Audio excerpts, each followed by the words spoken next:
Hi guys, this is the Legend and welcome back to my YouTube channel. So for today's video, ano nga ba yung pinaka number one talaga na reason kung bakit nati-terminate ang mga OFW dito sa Hong Kong is yung pag-uutang. Kasi guys, marami na akong nakakausap, halos mostly nati-terminate sila. Kahit matagal ka na guys, kahit 7 years, 8 years, basta yung utang is pinabayaan mo, yun yung magiging multo mo and doon yung magiging rason mo para ma-terminate ka. Yung isang babae is, alam mo yung nakisawsaw siya sa usapan namin ng kaibigan ko nung nagsundo kami ng alaga ko. Sabi niya, yung kasama niya daw sa trabaho, 8 years na siya, tapos may dumating na na mga sulat doon, puro utang niya. Sabi niya, ang dami niyang inutangan, parang mga nasa 200,000 ata yung inutangan niya dito sa Hong Kong. 200,000 Hong Kong dollar yung mga nautangan niya. Siyempre, na siya 8 years na siya, tas yung sahod niya malaki din, kaya malaki yung pwedeng mautang. And ang dami niya palang bangko na inutangan. Tas yun, nagalit yung amo, kaya yun, pinauwi siya. Kasi nga, wala siyang nakuhang LS kasi sinabi ng amo sa kanya, mamili ka. Kukuha ka ng LS pero ipapakulong kita kasi ginamit mo yung bahay namin na address and tinatawagan ako ng isa mong bangko kasi binigay mo yung number ko. So yun yung nakakatakot guys. Wag na wag nyong ibigay yung number ng mga amo nyo kasi nga yun yung parang magiging multo mo. Anytime na ma-delayed ka ng bayad, pwedeng sila yung tawagan. Kaya ako nung tinanong ako ng bangko kung may number yung amo ko, may telepono kami sa bahay, sabi ko wala, pero meron kami. Sabi ko wala. Yun, hindi na nagtanong and hindi rin naman hiningi yung number ng amo ko. And guys, kapag good payer ka dito sa Hong Kong, ang dami nilang ino-offer. Pwede ka nilang 6 months lang or 7 months kapag naghulog, basta always advance. Pwede ka nilang ipapa-reloan uli, lalo pag hindi pa matatapos yung kontrata mo. Ako nga, 6 months na lang natira sa kontrata ko, pero inofferan pa din ako ng bangko kung gusto ko mag-reloan, 16,000 daw yung i-offer nila na ibibigay nila sa akin. Sabi ko, huwag na muna. Huwag na po, antayin ko na lang muna matapos ako. Pero pag natapos ako, gusto ko sa Prime ako kumuha kasi yun yung top 1 dito sa Hong Kong na magandang bangko. Second is public. Hindi ko lang alam yung third. Third, pwede nating sabihin HS or TC. Ganyan. Pero yung pinaka talaga is Prime. Madali lang silang kausap. Yung yung HS Bank, kapag hindi ka daw nakabayad, malala daw sila guys. Nananakot sila, totoo yan. Kaya huwag kayong mag-delay ng bayad kasi nga nananakot sila. Tapos, parang madidepress ka talaga. Baka ikaw yung susunod na tatalon sa building. Gaganon ka ng ibang kolektor.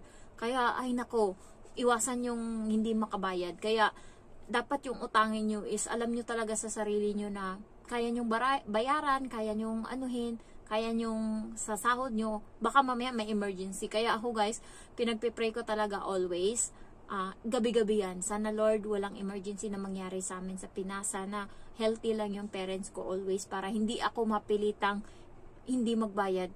Kaya thankful ako kasi walang problema sa Pinas ngayon. Awa ng Diyos, hindi na tatapyasan kasi guys ngayon hindi ako nagpapadala ng pera sa Pinas binabayad ko lahat kasi nga halos binabayad ko sa every month ko na utang is 4,200 kasi 48,000 50,000 28 sa kabila tapos 12 sa kabila, so 40,000 pala yung inutang ko lahat-lahat. So 4,200 yung binabayaran ko dyan every month. So yung isa na malaki 3 months na lang yung natira, 3 months na lang matatapos na. Yun yung parang doon ako kumukuha ng lakas ng loob ngayon para i-push. Kasi konti na lang Kaya sabi ko, sana Lord, walang emergency na mangyari sa Pinas. Walang, alam mo yon yung hindi ka wala kang may papadala. So, thankful naman ako. Matatapos na siya. Tapos, awa ng Diyos, yung pamilya ko is okay naman doon. So, nagbibigay ako konti. 3,000. Minsan nagpapadala ko 3,000. Pero, once in a blue moon lang yun. Nawawa, sa 3 buwan, isang beses ako magpadala. Yun. Kasi nga, bago ako natigil ng pagpadala, binigyan ko sila ng 18,000. Sabi ko, last mo na yan napadala ko kasi nga, magbabayad ako ng utang. Ang ginawa ng mama ko, pinautang sa ibang tao yung 15,000. Hanggang ngayon, hindi pa sinauli. Hindi ko lang alam kung bakit. So, yun, pinautang niya. Kaya, bahala ka dyan. Kaya, kasalanan mo yan. Kung wala kang pera ngayon, binigyan kita, pinautang mo. So, buti na lang kamo, meron pa siyang isang anak na nasa abroad, nasa Kuwait. Yun yung nagpapadala sa kanya ngayon. So, ngayong December is papadala ko sa kanya ng 3,000. Walang-wala sa padala ng kapatid ko na 10,000 every month. Pero okay na yun kasi nga ako naman yung gumagawa sa bahay. Ako yung nagtatapos. Ako yung nagpapagawa. So, pag natapos naman tong utang ko, buhos naman ulit sa bahay para matirhada nila yung bahay. So, ina-underestimate din ako ng iba na hindi ko daw matatapos yung bahay, guys. Yun yung masama. Yung nag-underestimate sa'yo, pamilya mo pa. Sabi, hindi yan matatapos, ganyan. Mas lalo akong nagpuporsige. Kapag sinasabihan ako na hindi matatapos, mas lalo akong pinupush. Kasi nga, dati sinabihan ako na maaga akong mag-asawa. Mas lalo akong pinapakita sa kanila na hindi ako mag-aasawa muna.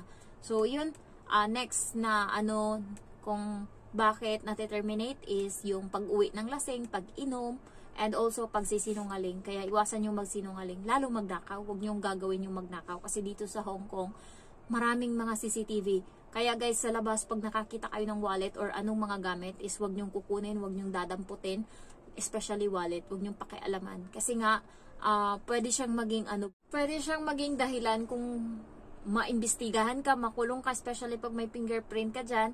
Kaya pag nakakita kayo ng kung ano-ano, i-turn over nyo sa police, okay?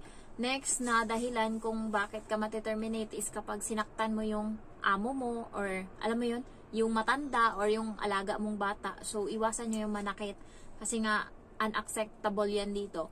Yung mga amo dito is hindi nananakit ng bata kaya iwasan nyo yan. Lalo nung nakaraan, nag-viral yung babae na sa labas ng dito sa mga road. Ayan, yung bata is, parang binite niya ata yung damit, yung hinawakan niya sa kwilyo. Siguro sobrang kulit. And ayun, maraming mga Chinese dito na nagtitake ng video, tapos ipopost nila sa online, especially sa mga Hong Kong moms. Meron yan silang group ng mga employer, doon nila yan pinupost. O ayan, yung yung katulong mo, anong ginawa sa bata. So, yun, iwasan niyo yan. Marami sila. Kahit nga yung iba, alam mo yung nagpapahinga yung katulong tapos yung aso is tinali muna kasi nagpahinga din, pinicturean or binidyuhan nila para sabihin na ayan yung helper mo, walang ginawa, hindi nilakad yung aso, ganyan-ganyan. Maraming marites dito ng mga katulong ng mga amo dito sa Hong Kong. Kaya iwasan nyo sa labas ng bahay na saktan yung alaga nyo or sigawan or anong gawin nyo kasi nga may nagtitake ng video dito. Mahilig sila niyan. So, next na way kung paano ka ma-terminate is yung pagiging dugyot. Guys, wag nyong sabihin sa amo nyo kung nagagamit kayo ng tabo kapag ganyan, is wag nyong sabihin na, yan, gumagamit kayo niyan pag nag-CR kayo. Diba tayo sanay tayo na gumagamit ng tubig kapag nag-CR? So, wag nyong gagawin yan kasi nga, ayaw na ayaw nila, especially yung kamay dito sa Hong Kong is parating hugas-hugas kasi ayaw nila dirty daw. So, iwasan nyo yan kasi nga, yan yung magiging isang reason din kung paano mati-terminate tayo yung ganyan. Iba yung culture natin sa kanila. Nung una nandidiri ako, yung tissue lang yung ginagamit pag nag-CCR. Pero ngayon nasanay na ako. Ayan, next is pagsisinungaling. Ayan, yung iba is meron silang CCTV dito, kaya kapag tinanong ka, dapat sabi mo yung totoo. Katulad kahapon, ang kinain nila is noodles lang. Tapos hindi ko alam, ba't tinanong ako ng amo kong babae. Sabi niya, ang bilis mo naman kumain, ano kinain mo? Sabi ko, kanin. Nagulat siya, ba't may kanin ako? Hindi naman ako nagsaing, noodles lang sila. So kapag tinanong niya ako kung bakit ako nagkain, sabihin ko sa kanya, tanghali, nung kumain kang kanin, nagsabay ako para may pagkain ako sa gabi. So hindi naman, sabi niya lang, kinain mo? Sabi ko, kanin. Nagulat siya, ba't may kanin ako? Kanin. Talagang guys, mamamatay ako. Kayo lang kumain, ako hindi. Sabi ko kanin and then potato, tsaka talong, tapos itlog. Sabi kong ganun. Partida, akin pa yung pagkain na yan hindi ka bumili dyan. Yung kanin lang yung sayo. Hindi na nagre-reklamo yung amo ko kapag sinabi ko yan. Kasi nga, sabong talaga kaming dalawa pag nagreklamo siya bakit nagsaing ako or bakit may kanin ako, sila hindi kumain ng kanin tas ako nagkanin. Ano gagawin mo, mamatay ako dito? So, dati guys, takot ako sa ganyan. Pero ngayon, malakas na loob ko. Dati, kapag kumain sila noodles, ako walang pagkain, ganon. Hindi na ngayon, bahala ka dyan, kakain ako. Ayan. So, nagdidiskarte ako guys. Kaya, awa ng Diyos, tumaba-taba ako kahit papano. Siguro, nadagdagan ng 2 kilo yung katawan ko. Kasi nga, yung short ko kanina, nung sinuot ko siya ngayon, last ko na suot sa kanya is, July. July. Nasuot ko pa yan siya nung nagbar ako. Ano, kasya pa. Tapos kanina, hindi na kasya. Pinilit ko na lang. Tapos binuksan ko yung zipper. Kasi nga, ayokong, handwash lang kasi ako dito. Ayokong magsuot ng makakapal na damit. Winter ngayon, ayokong magsuot. Hindi naman ganun kalamig. Kasi nga, ako din yung mahirapan maglaba. Napapagod din ako. Tapos handwash lang ako. Tapos yung CR na, sakto lang ako doon magkatin-katin. Hindi ko alam kung alam niyo yung word na katin-katin. Yung wala akong bangko na inuupuan para makalaba ako. Tapos balde lang yung gamit ko paglalaba. Wala akong palanggana. Kaya yung damit ko is nilalapag ko yan sa sahig and doon ko binabrush. Ganun yung ginagawa ko. Diskarte lang talaga. Kaya walang nagtatagal na katulong dito sa amo ko. Alam mo, 2 katulong nila, sunod-sunod, 2 buwan lang, gumib up. Dahil sa ganyang ugali ng amo ko. Buti nga, tumagal-tagal ako kahit papano eh. Pasalamat sila. Kaya nung binigyan ako ng sahod, sabi ko, 1.5 taon na ako.